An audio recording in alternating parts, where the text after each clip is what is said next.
ওই আমার স্মৃতির সিধু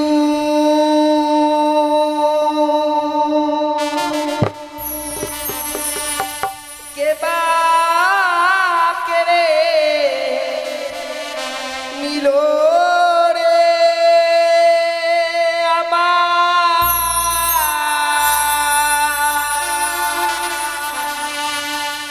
আমায় বিধবা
অপরাধ করেছিলাম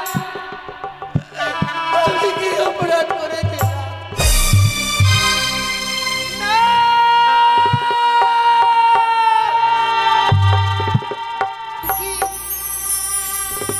সে কি স্বপ্ন দেখলাম ঠাকুর এই বাসর ঘরে আমার স্বামীকে ওই পদ্মার কালিয়া নাগিনী দংশন করেছে না না না সে কখনো হতে পারে না এই জিনিস চিত্রল বাসর ঘর এই বাসর ঘরে একটি পিপিলিকাও প্রবেশ করতে পারে না সে কি দেখছি আমি আজ যেন এই বাসর ঘর অন্ধকারে পরিণত হয়েছে। ওগো ওগো, তুমি কোথায় আছো? একটি বার দেখা দাও। দেখো আমাদের এই বাসর ঘর যেন অন্ধকারে পরিণত হয়েছে গো। আমি যে একাই বাসর ঘরে থাকতে পারবো না প্রভু, একটি বার দেখা দাও না। বুঝেছি অভিমান করেছো, রন্ধন করে আনতে বিলম্ব করেছি বলে অভিমান করেছো। বেশ, কি করে তোমার অভিমান ভাঙাতে হয় তা আমিও জানি গো। এই মুহূর্তে আমি এই বাসরের বাতিকে জ্বালাবো, দেখি তুমি কোথায় লুকিয়ে রয়েছো।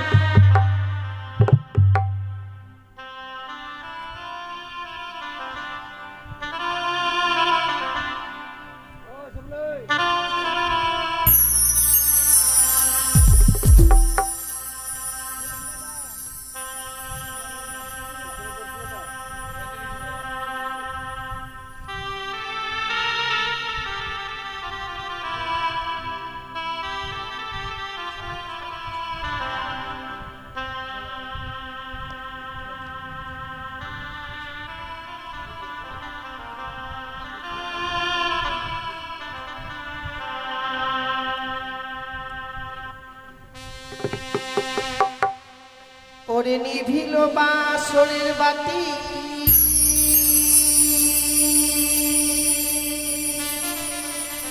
কে নিভায়ে দিল?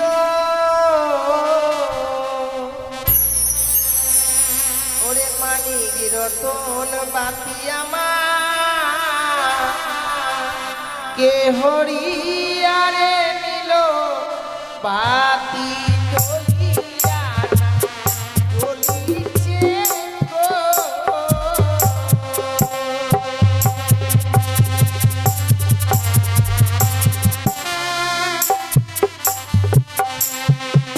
ওরে বাও নাই বা তাস নাই রে, নাই প্রবণের গতি বাড়ি।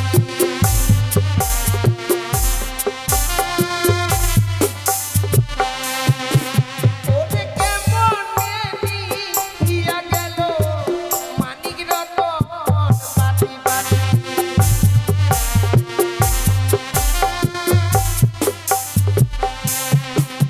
আরি ঘিয়ের তেলে ভরা বাতি জ্বলে সারা রাত্রি।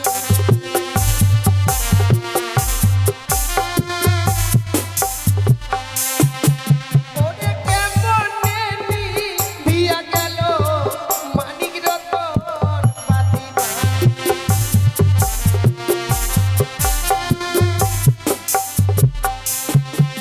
আমি একো বাড়িটা লালাম বাতি, তবু না জ্বলিল বাতি।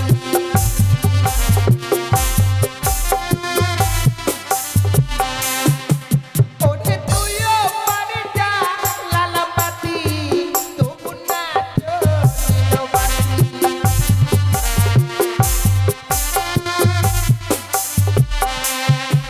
ওরে হাই রে আমার দারুণ বিধি, এ ছিল কপালে বাতি।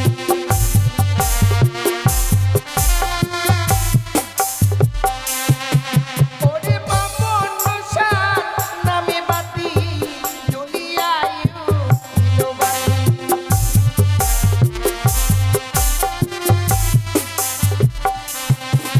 ও বাতি জ্বলিয়া জ্বলিল রে।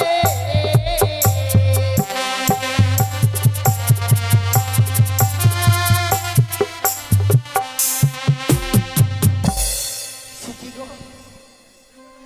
সে কি দেখছি আমি? আজকে দিনে যেন এই বাতি জ্বালাবার পর দেখছি স্বামী স্বর্ণ পালক চিনি দুলার মধ্যে পড়ে রয়েছে। ওগো স্বামী, একটি বার কথা বলো, কেন তুমি এই স্বর্ণ পালক চিনি দুলার মধ্যে পড়ে রয়েছো? এত অভিমান তোমার, একটি বার কথা বলো না। কেন যে অভিমান করেছো আমি বুঝতে পারছি না। রন্ধন করে আনতে বিলম্ব করেছি বলে অভিমান করেছো। তুমি জানো না স্বামী, আমি তোমার জন্য রন্ধন করে নিয়ে এসেছিলাম। এসে দেখছি তুমি যেন ঘুমিয়ে পড়েছো। ভাবলাম কাছে ঘুমিয়ে জাগিয়ে দিলে স্বামী যদি আয়ু কমে যায়, অমঙ্গল হয় আমার জীবনে, সে ভয়ে আমি তোমায় জাগাতে পারিনি। আমি যেন তোমার পদসেবা করেছিলাম, কিন্তু কথা থেকে সে নিদ্রা দেবী দুই নয়নে ভর করলো। ঘুমের জ্বালা সহ্য করতে পারিনি, আমি ঘুমিয়ে পড়েছিলাম। হঠাৎ ঘুম থেকে জেগে দেখছি তুমি বিছানায় নেই। বাতি জ্বালাবার পর দেখছি তুমি স্বর্ণ বালক ছিঁড়ে দোলার মধ্যে পড়ে রয়েছে। ওগো প্রভু, একটিবার তুমি একটিবার কথা বলো না, এমনি ভাবে নীরব হয়ে থাকো না গো। তুমি যদি এমনি ভাবে নীরব হয়ে থাকবে, আমি আমার এই মনের কথা কার কাছে প্রকাশ করে বলবো বলো না? একটিবার কথা বলো।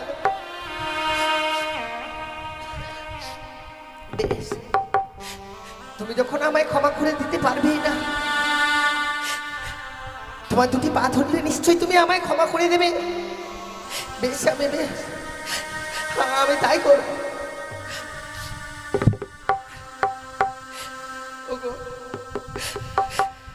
তুমি আমায় ক্ষমা করে দাও না। সে কি দেখছি আমি? ওগো, এই তোমার বাবার কনিষ্ঠ কুলতে রক্তের ধারা বয়ে যাচ্ছে। ওগো, তুমি বলো না কি হয়েছে? আমি যে স্বপ্ন দেখেছি, তুমি কি সেই স্বপ্ন সত্যি হয়ে যাবে? ওগো, তুমি কথা বলো, কথা বলো।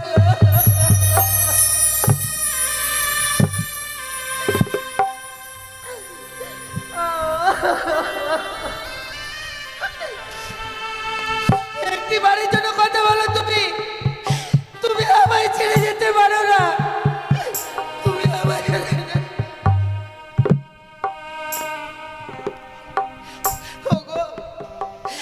একটি বারে শুধু কথা বলো এই হতভাগিনী চোখে। একটি বারে কথা বলো প্রভু।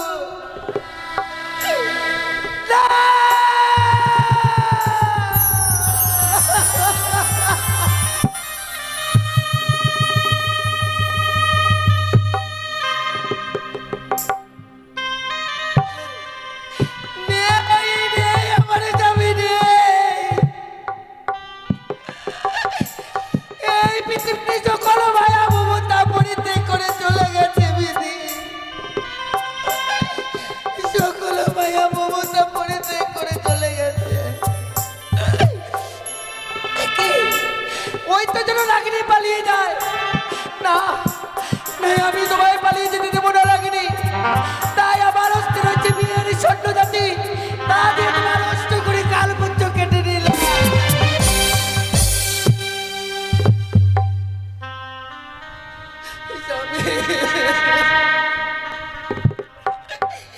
ওগো, একটি বারে কথা বললে না তুমি? তোমাকে যখন ওই সর্পে দংশন করেছিল আমায় রাখতে পারোনি, কেন তুমি আমায় না করে?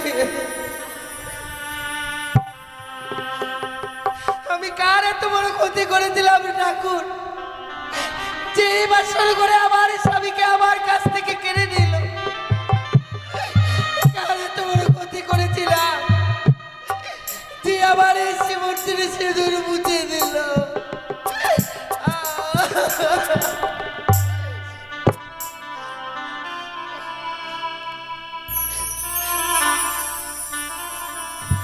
ওই আমার স্মৃতির সিঁদুর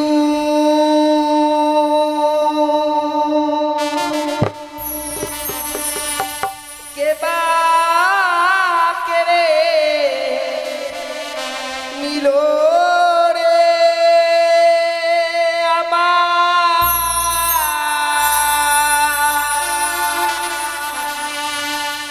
আমায় বিধবা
অপরাধ করেছিলাম? আমি কি অপরাধ করেছিলাম?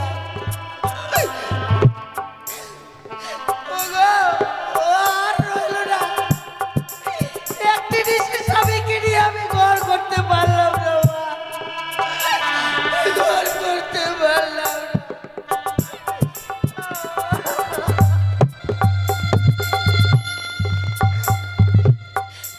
নেই, নেই আমার এই বিপদের দিনে কেউ নেই ঠাকুর। মা! বাবা!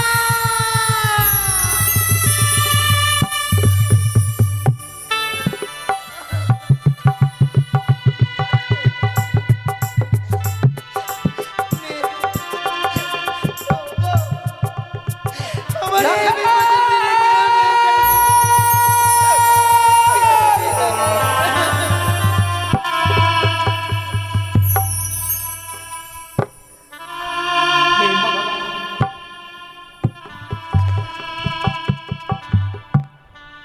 আজ আমি এমন কি স্বপ্ন দেখলাম?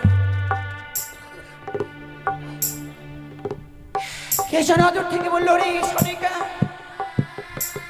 তুই আর নিশ্চিন্তে ঘুমিয়ে থাকিস নি মা। একটিবার তোমরা নদী গেলা খাইকে দেখবার জন্য ছুটে আই। ছুটে আই বাসর ঘরে। ওই বাসর ঘরে ছাড়া পদ্মার কাল ভোজনে প্রবেশ করে আমার লখাইকে দংশন করেছে।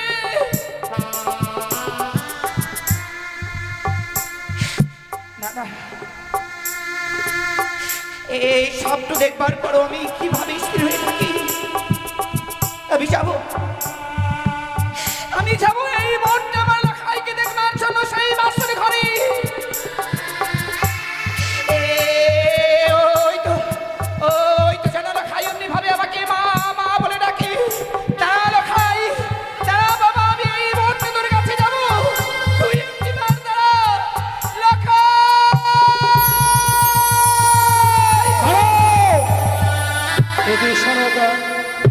এখনো তো নিশি প্রমাদ হয়নি।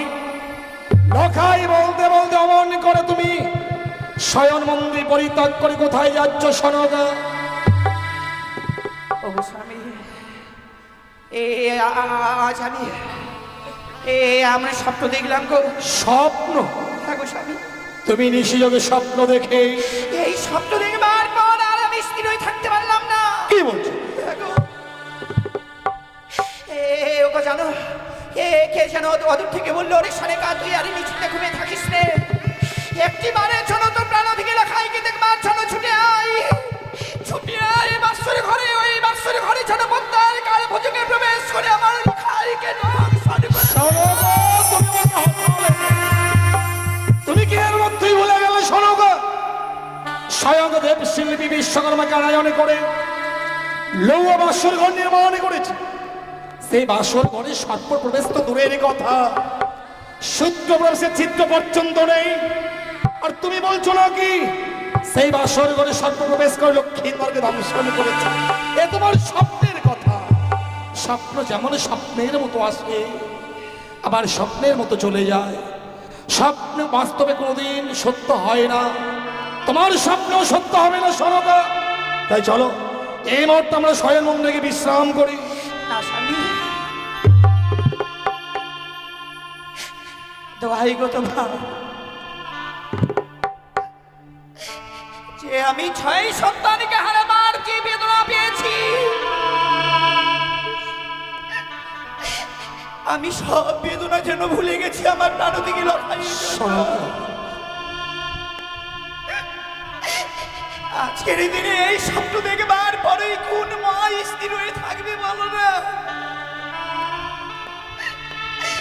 ওগো তোমার পায়ে ধরে বলি, একটিবারের জন্য তুমি আমার লখাইয়ের কাছে নিয়ে যাও।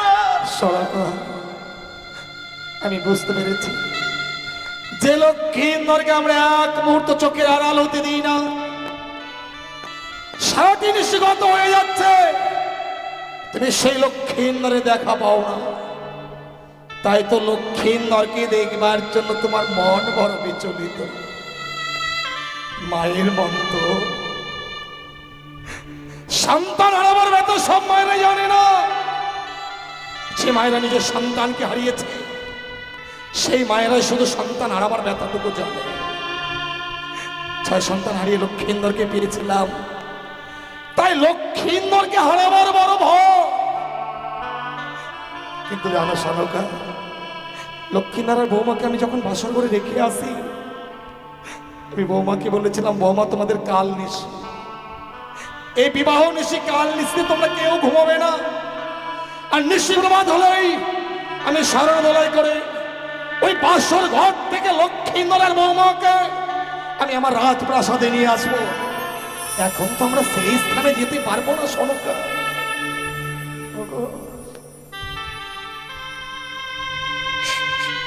তুমি আমার মনের বেদনাটা বুঝতে পারলে না স্বামী।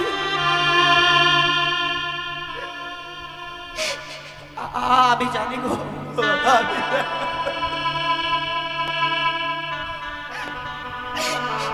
আজকের এই দিনে পিতা মাতাদেরকে সত্যি যেতে হয় না স্বামী,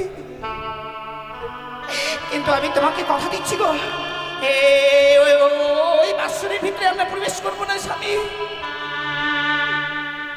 ওই বাসনের বাড়ির স্থান থেকে বৌমা লখাইয়ের মুখে কয়েকটি কথা শুনবার পর আমরা বাসনের বাইরের স্থান থেকে আবার ফিরে আসবো গো। ও গো, নিয়ে চলো না গো। শোনো গো, আজকের এই লক্ষ্মীন্দরের বিবাহ নিশ্চিতে তোমার কথা রাখতে গিয়ে আমি যে বৌমাকে কথা দিয়েছিলাম সে কথা রাখতে পারলাম না। তুমি যখন লক্ষ্মীন্দরকে দেখবার জন্য বিচলিত হয়েছ, আচ্ছা আমি এই মুহূর্তে তোমাকে সেই লক্ষ্মীন্দরের বাসর ঘরে নিয়ে যাব। এসো শোনো, এসো। ওগো, সত্যি কি তুমি একটিবারের জন্য এই হতভাগের সঙ্গে কথা বলবে না? শালকা, তুমি শুনতে পাচ্ছ? বৌমা কি বলেছিলাম, তোমরা সারাটি নিশ্চয় জায়গায় কাটাবে, তাই চেয়ে দেখো, চেয়ে দেখো। বাসর ঘরের ভিতরে গেল, বৌমার কণ্ঠস্বর শোনা যাচ্ছে, বৌমা সারা নিশ্চিত জেগে লক্ষ্মীদেবীর সঙ্গে কথা বলছে। শালকা, ওগো, বৌমা শুধু কথাই বলছে না গো। ওগো, তুমি একটিবারে ভালোভাবে সে কর্ণভেদ করে শোনো না। ওই বাসনের ভিতরে বৌমা যেন সেই টুকরে টুকরে কাঁপছে। বৌমা বাসর ঘরে কাঁদছে? আজ তো বৌমার কাঁদবার সময় নয়, তবে হতভাগী কাঁদবে কেন? তুমি একটু দাঁড়াও তো শোনকা। বৌমা, কি গো? আমি তোমার শ্বশুর ঠাকুর, বাবা, সঙ্গে তোমার শাশুড়ি মাকেও এনেছি। মা, এই আমরা কি শুনছি বৌমা? কি বাবা? বাসরের বাইরে তোমার কান্নার রোল ভেসে আসে। কেন আজ তুমি বাসর ঘরে কাঁদছো বৌমা? বাসর ঘর কই না তো বাবা, আমি তো খাচ্ছি না গো। কেন কাঁদবো আমি এই বাসর ঘরে? আমি কাঁদছি না বাবা। বৌমা, তুমি বাসর ঘরে কাঁদছো না মা? বেশ মা, আমরা বড় আশা নিয়ে তোমাদেরকে দেখবার জন্য এসেছি মা। একটিবার শুধু এই বাসের দরজা খুলে দাও তো মা। বাসরের দরজা? হ্যাঁ মা। সে তো আমি পারবো না। কিন্তু কেন? না, আমি ওই বাসনের দরজাখানা কিছুতেই খুলে দিতে পারবো না। বৌমা কি বলছো? আমরা বাসর ঘরে বেশিক্ষণ দাঁড়াবো না মা। শুধু লক্ষ্মীন্দরকে তোমাকে দেখবার পর আমরা আবার রাজপ্রাসাদে ফিরে যাবো মা। তুমি একটিবারের জন্য খুলে দাও, তুমি একটু বুঝিয়ে বলো না। বেশ। ও বোধ মা,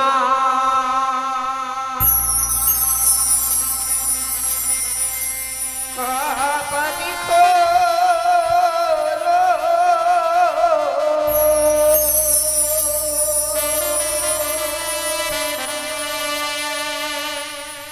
ও রে প্রাণে বোধ, ও রে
কেন মা,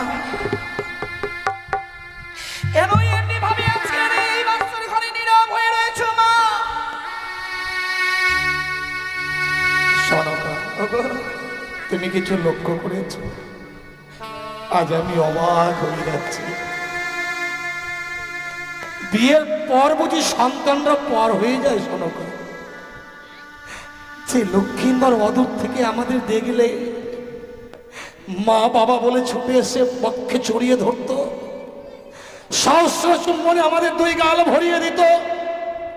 আজ বধুমাতা কথা বলছে, কিন্তু ওই লক্ষ্মীন্দর তো একটিবারের জন্য আমাদের সঙ্গে কথা আর বলছে দেরি করো না স্বামী, একটিবার শুধু ওই বৌমাকে বলো না, যাতে আজকের দিনে এই বাসের দরজা খুলে দেয়। আমি লখাইকে ছাড়া না দেখে আমি যাব না গো। বৌমা, আমি জীবনে কারো কাছে কোনোদিন হাত পেতে কিছু চাইনি মা। আজ তোমার কাছে চাইছি, তুমি দরজাখানা একটিবার খুলে দাও। সে কি বলছেন বাবা? সত্যি যদি আমাকে এই বাসর ঘরে দরজাখানা খুলে দিতে হয়, আপনাকে যে তার পূর্বে 3 সূত্র অঙ্গীকার করতে বৌমা, তুমি এতই স্বার্থপর? বৌমা, এই বিশাল পৃথিবীতে লখাই ছাড়া আমার আর কে আছে বলো? আমার যা কিছু আছে সবই তো তোমাদের। জানি না বৌমা, তুমি বাসর ঘর থেকে বেরিয়ে আমার কাছে এমন কি চাইবে ও স্বামী, যার জন্য দরজা খুলে দেওয়ার পূর্বেই তুমি আমাকে 3 সত্য অঙ্গীকার বলছো। একটিবার শুধু বৌমার সঙ্গে কি সত্য অঙ্গীকার করো গো? বেশ সনকা, লখাইকে দেখবার জন্য এসেছি তো। বৌমা, বাবা, আমি 3 সত্যের আবদ্ধ হব মা। বলো তোমার এমন কি সত্য রহিয়া আছে? বাবা, আপনি শুধু আমায় বাসরের বাইরে থেকে কথা দিন। এই নিশ্চিত প্রবাদ হয়ে গেলে আপনার কাছ থেকে আমি যা চেয়ে নেব আপনি আমার হস্তে তুলে দেবেন বাবা। বেশ বৌমা, আমি কথা দিলাম, তুমি দরজাখানা খুলে দাও। আপনি যখন কথা দিয়েছেন, আমি এই মুহূর্তে এই বাসনের দরজাখানা খুলে দেব। বেশ মা।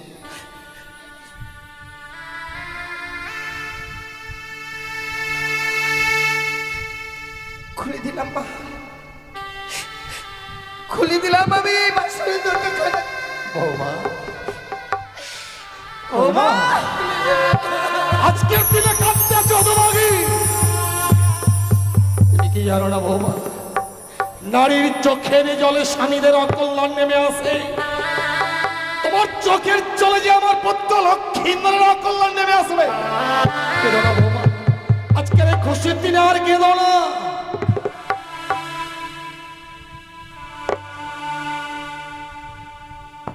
তোরে হতভাগে, মা, আজকের এই দিনে এমনি ভাবে কাঁদতে নেই মা। আর কেন কাঁদছিস আমি জানি না। এটা যে তোর শুধু একার বিধান নয় মা। এই পৃথিবীতে যতগুলো নারী জন্মগ্রহণ করেছে সকল নারী রাখে এই বিধান মা।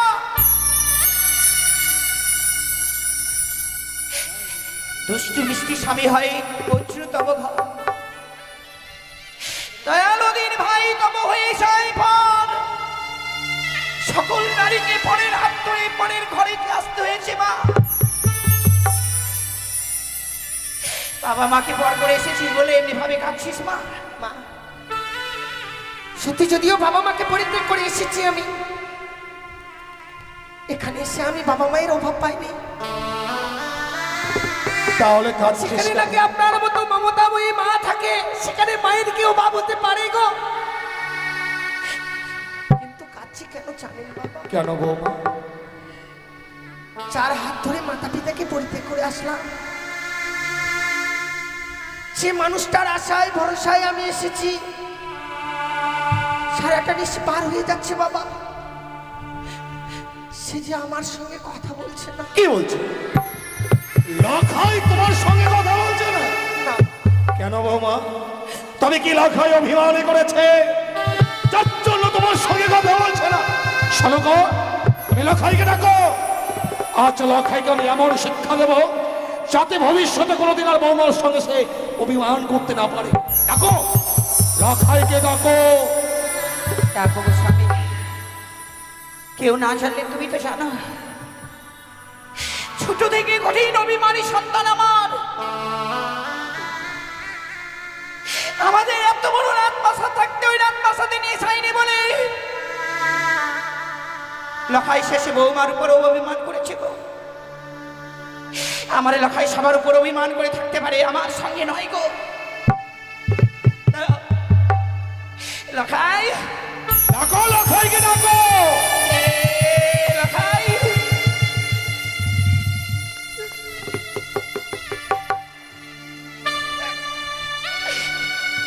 লখাই রে, এ পুত্র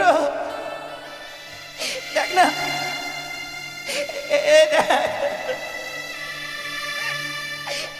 ওরে তোর হয়তো বাগি মার এসেছে।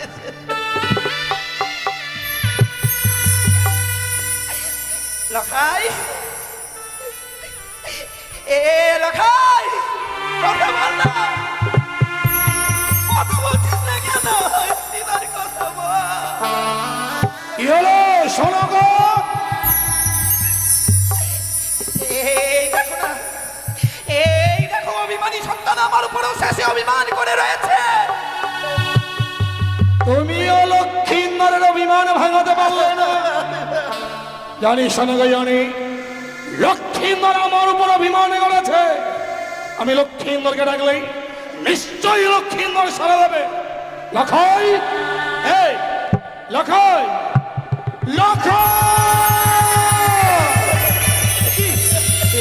আমি কিন্তু বাবা, লক্ষ্মীন্দরের গৌর বর্ণ আছে মলিন বর্ণ হয়ে গেছে, তার মুখে গরল হয়ে যাচ্ছে।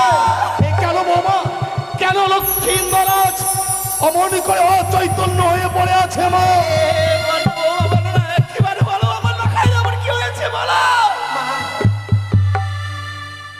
যাকে আপনারা প্রাণ ভরে ডাকছেন, কিন্তু সে যে আর আপনাদের সাড়া দেবে না। কিন্তু কেন মা? কথা বলবে না কেন? কি হয়েছে বৌমা? কি করে সাড়া দিবে? কি করে সাড়া দিবে সে?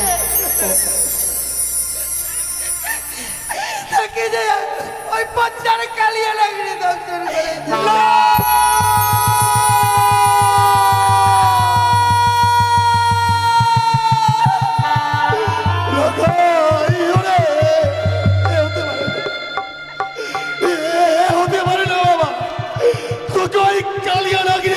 করতে পারে না, আমি কথা বললাম একবার, শুধু একবার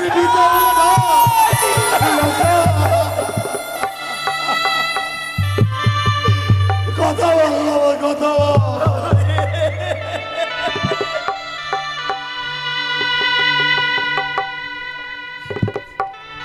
কথা বললো খাই ওরে তোর মায়ের সাথে যাবে, কথা বল বাবা। আর কথা বলবে না গো স্বামী,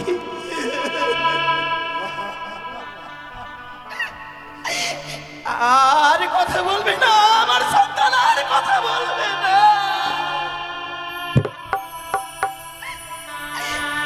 ওগো ভগবান,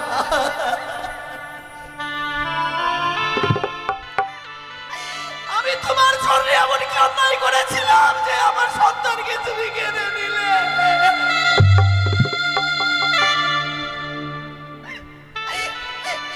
ওগো স্বামী,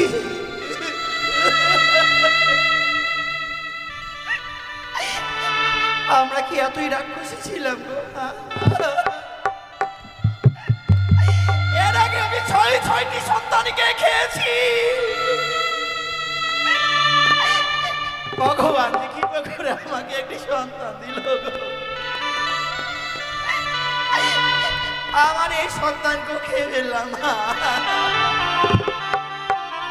কেঁদো না, কেঁদো না শোনো,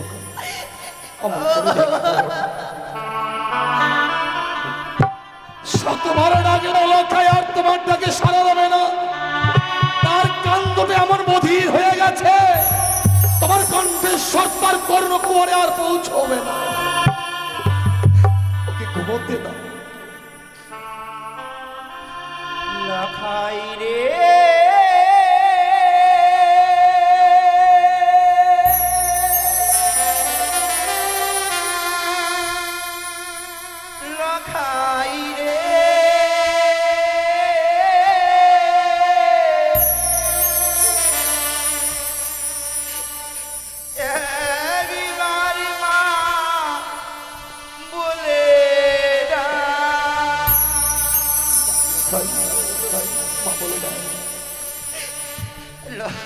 লখাই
রে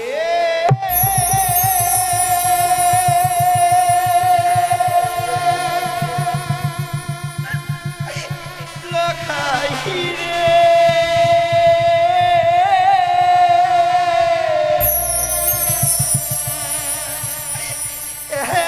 একবার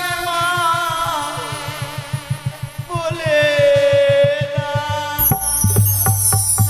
কে ডাকিবে লখাই আর কোনোদিন তোমাকে মা বলে ডাকবে না সরকার।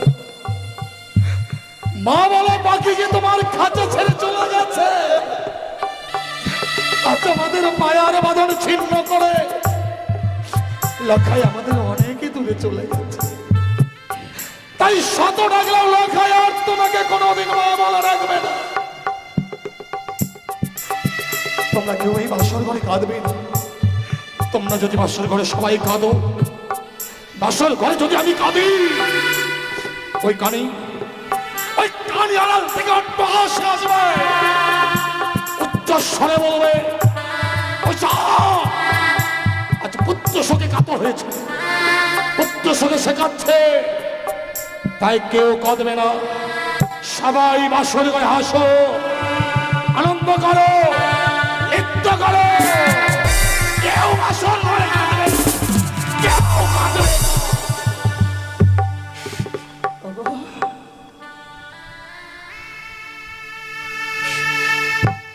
আমরা কাঁদবো না,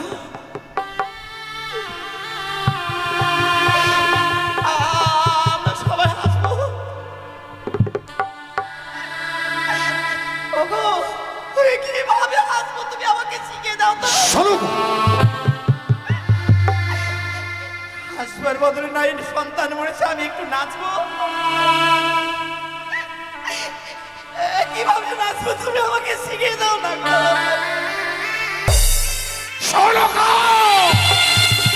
অযথা বাক্য বাক করে আজ আমার ধৈর্যের বাঁধ ভেঙে দিও না। এই বাসর ঘরে লক্ষ্মীর প্রাণে মারা গেছে শুধু কানির নাট্য। তাই লক্ষ্মীন্দর দেহটা অপবিত্র হয়ে গেছে। লক্ষ্মীন্দরকে কেউ ছুবে না, ওই কানের উচ্ছিষ্ট কেউ ছুবে না। আমি চাই এই মুহূর্তেই তুমি বাসর ঘর থেকে বেরিয়ে যাও।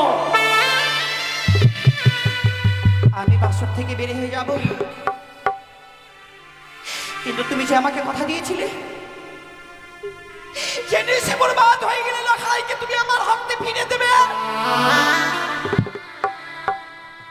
দাও না গো। ওই দেখো পূর্ব আকাশ লাল হয়ে এসেছে, একটিবার শুধু আমার লখাইকে ভিক্ষে দাও না। আমি পারিনি সনকা, লক্ষ্মীন্দরকে এক জিনিসের জন্য আমি ধরে রাখতে পারিনি। দেবতারাও যে বিশ্বাসঘাতক হয় আমার জানা ছিল না। স্বয়ংদেব শিল্পী বিশ্বকর্মার বিশ্বাসঘাতকতায় আজ আমি আমার পদ্ম লক্ষ্মীন্দরকে হারিয়েছি। আমার লখাইকে আমরা আবার ফিরে পাবো গো। লক্ষাইকে আবার ফিরে পাবো? হ্যাঁ গো স্বামী, কি বলছো তুমি? আজকের দিনে তোমাকে যে এক দেবীর পুজো করতে হবে স্বামী। কিন্তু দেবী পুজো না করে তো আমি অন্ন জল গ্রহণ করি না সনকা। আমি তোমার সেই দেবীর কথা বলছি না। তবে তুমি কোন দেবীর কথা বলছো? আমার বড় পরিচিত দেবী, বড় পরিচিত দেবী? সেই দেবীর নাম ওই তিনটানি চতুর্ভুজা। তুমি করো একটিবার শুধু মনসা পূজা। কি কইলে তুমি? তুমি আমায় মনসা পূজা করতে বলছো? তুমি যদি আমার স্ত্রী না হতে এই মুহূর্তে তোমার জিহ্বা কেটে আমি কুকুর বিড়ালকে ভক্ষণ করাতাম। বেরিয়ে যাও, বেরিয়ে যাও বাসর ঘর থেকে। ওগো স্বামী,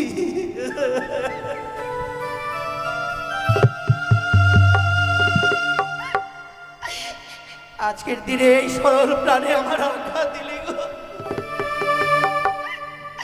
আমি কখনো ভাবিনি যে লখাই মরে গেছে। তুমি আমাকে মারবে। আমি তোমার কোনো কথা শুনতে চাই না, শুধু জানতে চাই এই বাসর ঘর থেকে তুমি বেরিয়ে যাবে কিনা। আমার লখাইকে ছাড়া আমি যেতে পারবো না। তুমি বাসর ঘর থেকে যাবে না? আমি বললাম তুমি বাসর ঘর থেকে যাবে না? তাহলে তুমিও শুনে রাখো, এই মুহূর্তে যদি বাসর ঘর থেকে বেরিয়ে না যাও, পিতা শৈলেশ্বরের নামে দিব্যি দিলাম, আগামী দিনে তুমি আমার মরা মুখ দেখবে।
আমিও চাইবো না স্যার।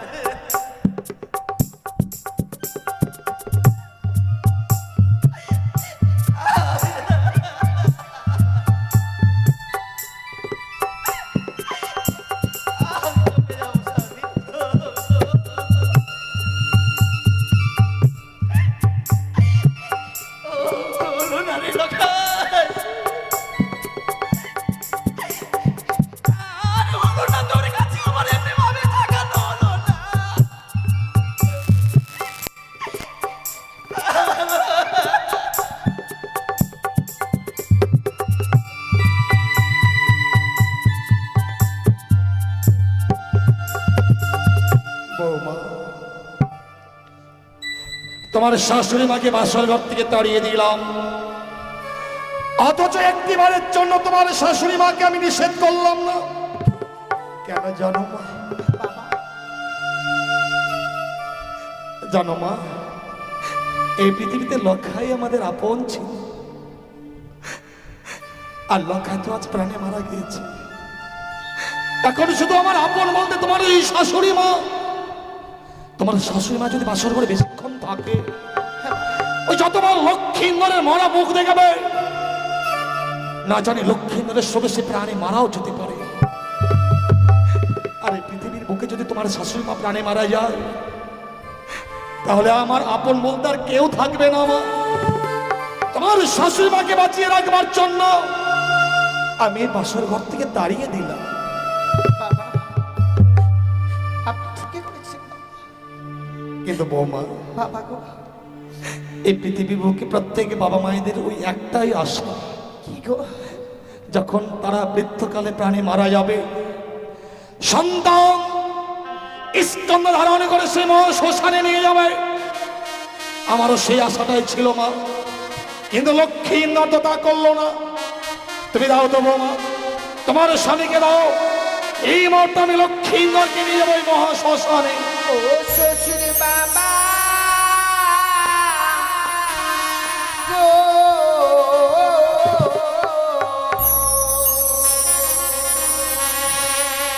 আমার স্বামীকে না পুরা বেহেনা গুনে।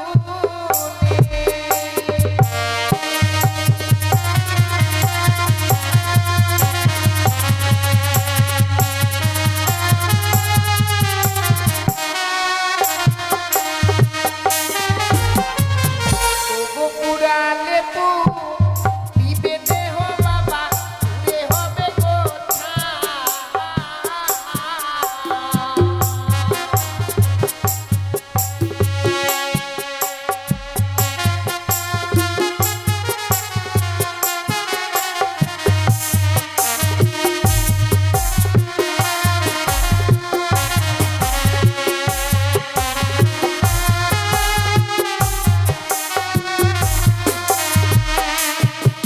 ওগো হাতে ধরি পায়ে পড়ি বাবা, বলি যে আপনারে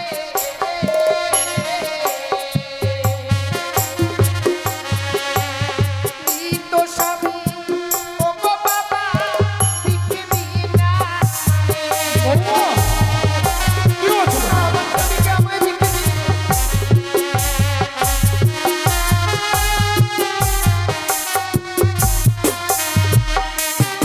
ওই মৃত স্বামীকে আমায় ভিক্ষে দিন বাবা। কিন্তু তোমার ওই মৃত স্বামীকে তুমি এমন কি করবে বৌমা? আমি কি করব জানেন বাবা? কি করবে? ওগো মৃত স্বামী পক্ষে লইয়ে বাবা শিব সাগরে। সে কি? ভাসিতে বাবা যাবে রে না, আমি তোমাকে সাগরের জলে ভাসিয়ে দেবো না। আমি তোমাকে ভাসিয়ে দিতে পারবো না বৌমা। আমায় যে সাগরের জলে ভেসে যেতেই হবে বাবা। কিন্তু এই মৃত মানুষটাকে নিয়ে সাগরের জলে ভেসে এমন কি হবে বৌমা? আমি দেবতা নগরে যাব। কিন্তু কেন? সে দেবতা নগরে গিয়ে প্রত্যেকটি দেবতার কাছে স্বামীর প্রাণ ভিক্ষে চাইবো আমি। আমি কি অপরাধ করেছিলাম বাবা, যে বাসর করে আমার স্বামীকে আমার কাছ থেকে কেড়ে নিল? আমাকে যেতেই হবে বাবা। একটিবারের জন্য আমার স্বামীকে আমার হস্তে তুলে দিন না। এ তোমার মিথ্যে আশা বৌমা। মৃত স্বামীর প্রাণ ফিরিয়ে পাবার আশায় তুমি সাগরের জলে ভাসবে। তুমি কি বলতে পারো মা, এই পৃথিবীর বুকে কোনো নারী তার স্বামীর প্রাণ ফিরিয়ে পেয়েছে? হ্যাঁ বাবা, সতী সাবিত্রী, সে তো তার স্বামীর প্রাণ ফিরিয়ে পেয়েছে। সতী সাবিত্রীর কথা আমার অজানা নয় বৌমা। সতী সাবিত্রী আপন সতীত্ব গুণে পাইতে সম্মান, যমঠাই ফিরিয়া পাইল সত্যবান। যমরাজকে বাদযুদ্ধে পরাজিত করেছিল, তাই সে সত্যবানকে ফিরিয়ে পেয়েছিল মা। তুমি তো জানো বৌমা, জন্মিলে মরিতে হবে, অমর কে বা কথা কবে? হায় রে নির্চির স্থির কি হয়েছে কবে? এই পৃথিবীতে জন্ম যার হয়েছে তার মৃত্যু রয়েছে মা। তুমি তোমার স্বামীকে দাও, আমি তার সৎকার করি। না বাবা, আমার স্বামীকে আমি আপনার হস্তে তুলে দিতে পারবো না বাবা। এটুকু অধিকার থেকে আমায় বঞ্চিত করবেন না। কিন্তু বৌমা, তুমি যদি সাগরের জলে ভেসে চলে যাও, বাবা লক্ষ্মীন্দর তো আমাকে ছেড়ে চলে গেছে মা। কে আমাকে বাবা বলে ডেকে আমার তাপিত প্রাণকে শীতল করবে? তুমি বলতে পারো মা? প্রয়োজন বোধে তোমার জন্য একটা মন্দির নির্মাণ করব, সেই মন্দিরে তোমাকে প্রতিষ্ঠান করবো মা। সেই মন্দিরে থাকবে তুমি, সকাল সন্ধ্যা শুধু তুমি আমাকে বাবা বলে ডাকবে। না বাবা, সে আমার দ্বারা সম্ভব নয়, আমি থাকতে পারবো না বাবা। চুপ করো! তুমি স্বামীকে নিয়ে বাঁচবে, তুমি সতী। সতীর গৌরব করো না বৌমা, সতী নরের প্রতি মরে না। তুমি সতী নও, তুমি কলঙ্কিনী, তুমি রাক্ষসী, তুমি একজন মায়াবী। তাই যদি স্বামীকে নিয়ে ভাসতে চাও, এই মুহূর্তে তোমার এই অষ্ট অলঙ্কার গুলো আমার হাতে খুলে খুলে দাও। বাবা, এই অষ্টলঙ্কার খুলে দিলে কি আমি আমার স্বামীকে নিয়ে সাগরের জলে ভেসে যেতে পারবো? একদিকে তোমার মৃদু স্বামী, অপর থেকে তোমার এই অষ্ট অলঙ্কার। তুমি ভেবে নাও বৌমা, তুমি কোনটা বেছে নেবে। বেশ বাবা, বেশ।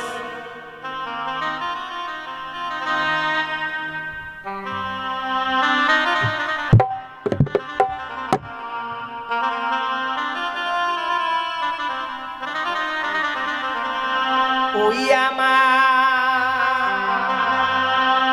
মস্তকে সিটি পাটি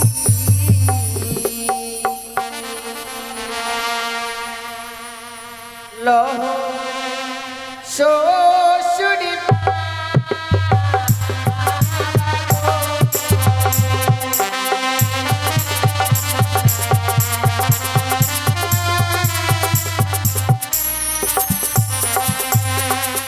ওই আমার মস্তকের সিটি পাটি লহ শ্বশুরি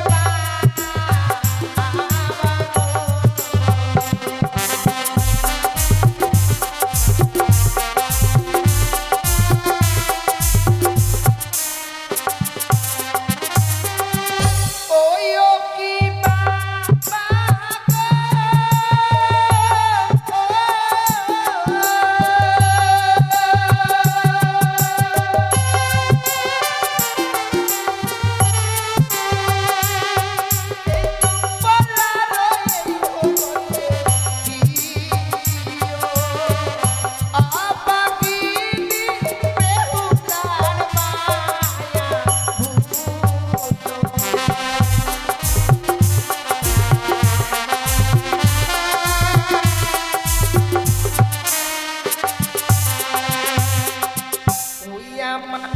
গহলার মালা লহ শ্বশুর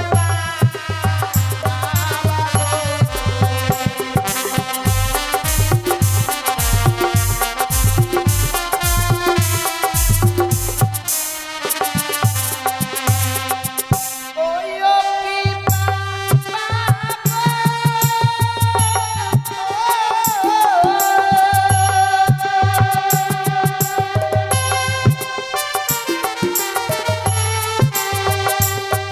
এই চম্পলার স্বর্ণ কাটে দিও আপাকে বেহুলার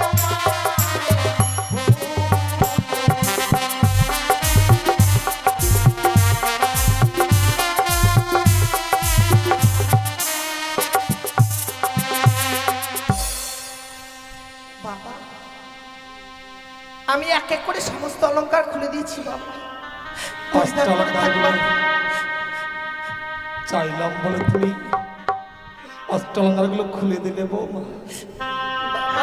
গতকালকে যখন এই অষ্ট অলঙ্কারগুলো পরিধান করে তুমি লক্ষ্মীন্দরের পার্শ্বে বসেছিলে, তোমাকে দেখে যেন লক্ষ্মী প্রতিমার মতো লেগেছিল মা। আর আজকে খুলে খুলে ফেললে বলে তোমাকে পাগলনির মতো লাগছে। ওগুলো পড়িয়ে না বৌমা, অষ্টলঙ্কার গুলো পড়ি না। ওই অষ্টলঙ্কার গুলো আমার চাই না মা, ওগুলো আমার চাই না। তুমি শুধু তোমার স্বামীকে আমায় দাও, আমি আমার মৃত সন্তানের সৎকার করব মা। আমাকে সৎকার করবার সুযোগটুকু দাও, দাও মা। আমার সন্তানকে আমি তোমার কাছে ভিক্ষে চাইছি বৌমা। তুমি তাহলে তোমার স্বামীর সঙ্গ ত্যাগ করবে না? শোনো বৌমা, তুমি যখন বারবার উচ্চ স্বরে বলছো তুমি তোমার স্বামীর সঙ্গ ত্যাগ করবে না, কিন্তু তোমার কাছে বহুমূল্য অলংকারটি এখনো যে রয়ে গেছে বৌমা। সে কি বলছেন বাবা? কিন্তু আমি তো একে করে সমস্ত অলংকার খুলে দিয়েছি গো। বুঝতে পারছো না তাই না বৌমা? তুমি যে লাল রঙের অগ্নি বস্ত্রের শাড়িখানা পরিধান করে আছো, হ্যাঁ বাবা। স্বামীকে নিয়ে বাঁচতে গেলে তোমায় যে ওই অগ্নি বস্ত্রের শাড়িখানাও খুলে দিতে হবে মা। বাবা সে কি কথা বলছেন বাবা?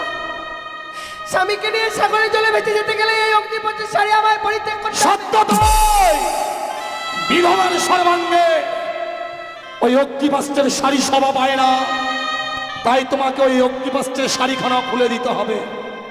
বেশ বাবা, বেশ। আপনি যখন চেয়ে নিয়েছেন আমি এই কথা দিলাম বাবা, স্বামীকে নিয়ে সাগরের জলে ভেসে যাবার পূর্বে এই অগ্নিপথের শাড়ি আমি আপনার হস্তে তুলে দেবো।